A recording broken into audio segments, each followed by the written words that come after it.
Nerimoju dėl kovos, mirtinai bijau. Neatrodo išsigandęs ir neturi toks atrodyti. Tau nebūtina to daryti. Manau, kad būtina.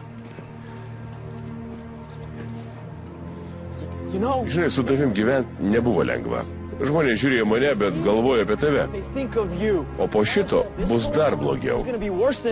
Nebūtinai turi būti, bet bus. Juk tu turi daugybę privalumų, vaikė. Kalbėjai apie mano pavardę, tik dėl jos gavau padorų darbą, tik dėl to žmonės iš vis turi su manim reikalų. Pagaliau man pasisekė šitą pasiekti pačiam ir nutiko štai kas. Prašau tavęs nedaryti to. Tai baigsis bloguoju ne tik tau, bet ir man.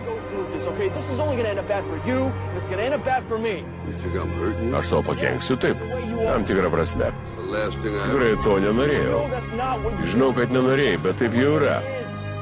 Nejau tau nesvarbu, ką galvoja žmonės. Nejau tau nusispjaut, kad visi iš tave šaipysis. Iš manęs irgi. Manai, tai teisinga?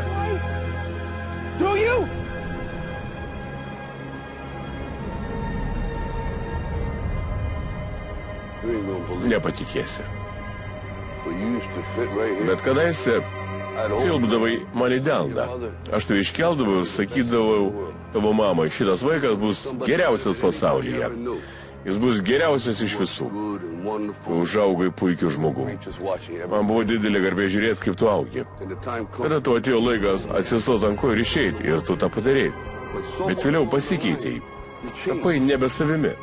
Leidai žmonėms sakyti, kad esi nieko nevertas.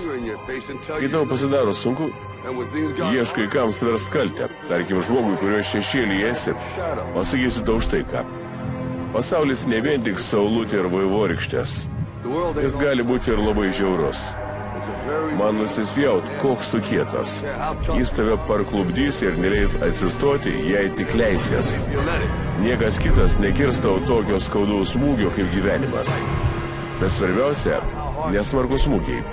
Svarbu tai, kiek smūgių atlaikęs gali toliau eiti į priekį. Štai kaip laimima. Jei žinai, ko esi vertas, tai eik ir gauk tai, ko esi vertas, bet būk pasiruošęs gyvenimo smūgiams.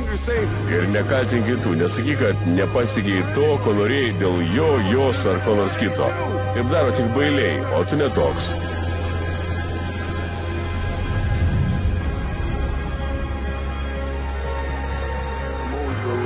Vertas daugiau.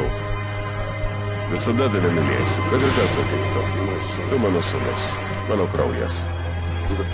Esi didžiausias mano turtas. Bet kol nepradėsi savim tikėti, tu gyvenimo neturėsi.